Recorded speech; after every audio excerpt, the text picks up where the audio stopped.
Bapa, di dalam nama Yesus, terangi hati dan pikiran kami, untuk kami boleh mengerti akan kebenaran firman-Mu saat ini, sehingga kami mengakui bahwa Engkaulah Allah yang ajaib, yang mengubah segala sesuatu di dalam hidup kami menjadi lebih indah.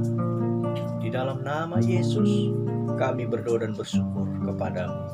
Amin. Saat ini, Tuhan mengingatkan kita untuk selalu bersyukur atas kebaikan-Nya.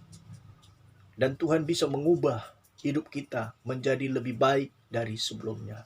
Dan kita akan melihat di dalam Markus pasal 10 ayat 46 sampai yang ke-52. Di situ bercerita tentang seorang yang bernama Bartimeus, anak Timeus, seorang pengemis yang buta. Tapi kemudian dia mengalami pertolongan daripada Tuhan. Hidupnya menjadi lebih indah. Tuhan mengubah hidupnya dari seorang pengemis yang buta, yang duduk di pinggir jalan, menjadi seorang pengikut Tuhan, dan bahkan menjadi seorang tokoh yang terkenal di dalam gereja purba.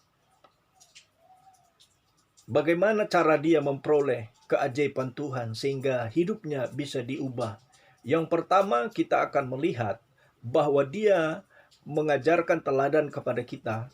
Yang pertama, semakin tidak dijawab doanya, semakin tidak didengar suaranya, semakin kuat dia berseru. Mari kita baca dalam Markus 10 ayat 46 sampai 49. Lalu tibalah Yesus dan murid-muridnya di Jeriko, dan ketika Yesus keluar dari Jeriko bersama-sama dengan murid-muridnya dan orang-orang banyak yang berbondong-bondong, ada seorang pengemis yang buta bernama Bartimeus, anak Timeus, duduk di pinggir jalan. Ketika didengarnya bahwa itu adalah Yesus orang Nazaret, mulailah ia berseru, "Yesus, anak Daud, kasihanilah aku." Banyak orang menegurnya supaya ia diam. Namun semakin keras ia berseru, "Anak Daud, kasihanilah aku." Lalu Yesus berhenti dan berkata, "Panggillah dia." Mereka memanggil orang buta itu dan berkata kepadanya, "Kuatkan hatimu, berdirilah, ia memanggil engkau." Lihat di sini. Semakin tidak didengarkan doanya, semakin kuat dia berdoa. Dan lihat, karena doanya Yesus terhenti. Oleh sebab itu, mari perkuat doamu. Saat ini mungkin engkau belum melihat jawaban doamu. Jangan lemah, semakin kuat berdoa, semakin menyembah Yesus. Dan biarlah, walaupun saat ini jawaban doamu belum nyata, engkau berkata, "Bagi Allah selama-lamanya, bagi Allah selama-lamanya, amin. Bagi Allah selama-lamanya, bagi Allah selama-lamanya, amin.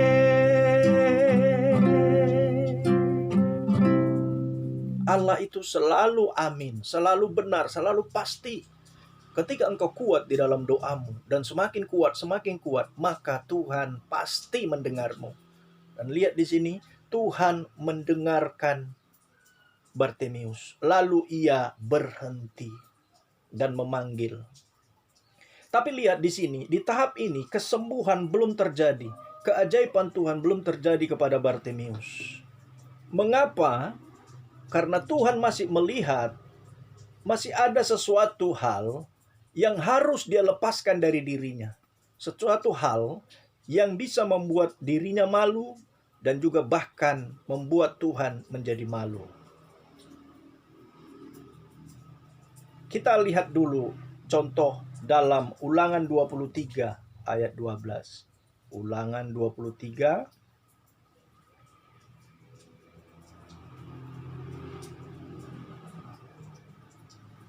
Ayat 12 sampai dengan ayatnya yang ke-14. Di luar perkemahan itu, haruslah ada bagimu suatu tempat kemana engkau pergi untuk kada hajat. Di antara perlengkapanmu, haruslah ada padamu sekop kecil. Dan apabila engkau jongkok kada hajat, haruslah engkau menggali lubang dengan itu dan menimbuni kotoranmu. Sebab Allahmu berjalan dari tengah-tengah perkemahanmu untuk melepaskan engkau dan menyerahkan musuhmu kepadamu. Sebab itu haruslah perkemahanmu itu kudus, supaya jangan ia melihat sesuatu yang tidak senonoh di antaramu, lalu berbalik daripadamu. Jadi ketika Tuhan mendengarkan doa, jangan sampai dia melihat ada kotoran, ada hal-hal yang bikin malu, yang bikin dia nggak tenang di situ, yang bikin dia nggak suka di situ. Itu yang harus dihindarkan. Apa yang membuat Tuhan gak suka? Nah, kita melihat di sini. Pada tahap ini, Bartimeus masih memakai jubah pengemis. Coba bayangkan ya. Ada nggak seorang raja yang mau menemui orang yang dalam berpakaian pengemis? Jarang. Dan kalau raja itu ingin bertemu, itu baju pengemisnya harus diganti dulu dengan baju yang bagus. Coba lihat ketika Raja Firaun mau minta pertolongan daripada Yusuf yang ada di penjara. Kan dikatakan di situ ketika Yusuf dikeluarkan dari penjara, maka Yusuf diganti pakaiannya. Dibuat rapi, dibuat bersih untuk bertemu dengan raja. Oleh sebab itu, maka di tahap inilah kita perlu untuk menggali lagi firman Tuhan. Apa hal-hal yang ada di dalam hidup kita yang membuat Tuhan tidak suka. Sehingga kita akan selalu merasakan, waduh, apalagi ya kira-kira yang membuat Tuhan tidak berkenan kepadaku. Itu harus kita tinggalkan. Sehingga kita akan hidup dalam kemuliaan Tuhan. Saat kita mulai menyembah Tuhan, kita akan masuk dalam kekudusannya Tuhan. Saat kita berkata, kudus, kudus, kuduslah Tuhan, suci, suci, sucilah Tuhan selamanya. Setelah kita memuji menyembah Tuhan dan kemudian kita baca Alkitab, Tuhan akan menerangi hati dan pikiran kita sehingga hidup kita bisa lebih kudus. Nah, mari lihat ayat selanjutnya. Di dalam Markus 10 ayat yang ke-50. Lalu ia menanggalkan jubahnya. Ia segera berdiri dan pergi mendapatkan Yesus. Tanya Yesus kepadanya, apa yang kau kehendaki supaya aku perbuat bagimu? Jawab orang buta itu, Rabuni, supaya aku dapat melihat. Lalu kata Yesus kepadanya, pergilah, imanmu telah menyelamatkan engkau. Pada saat itu juga melihatlah ia, lalu ia mengikuti Yesus dalam perjalanannya. Nah, lihat di sini. Setelah dia meninggalkan jubahnya, jubah pengemisnya tadi, kemudian dia segera datang kepada Yesus, dan disitulah ada keajaiban. Dia sembuh. Dan bukan hanya dia sembuh, lalu ia mengikuti Yesus dalam perjalanannya. Dan bahkan Alkitab mencatat dan sejarah gereja-gereja juga mengakui bahwa ia menjadi salah satu tokoh yang terkenal dalam penyebaran Injil Yesus di gereja mula-mula. Jadi kesimpulannya, berdoa. Nah, saat berdoa tidak dijawab, semakin kuat berdoa. Kemudian mulai menyembah Tuhan dan hidup kudus. Dan setelah hidup kudus, perbaiki apa hal-hal atau buang segala sesuatu yang tidak berkenan kepada Tuhan.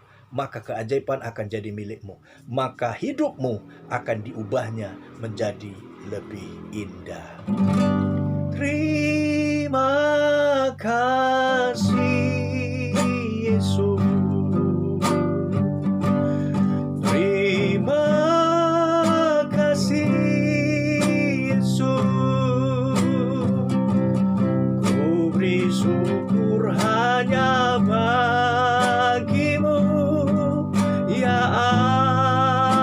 aku, ya Tuhanku.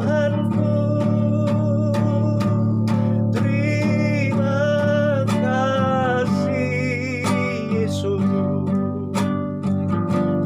Terima kasih Yesus. Ku beri syukur hanya bagimu. Terima kasih Yesus. Ku beri syukur hanya bagimu. Terima kasih Yesus.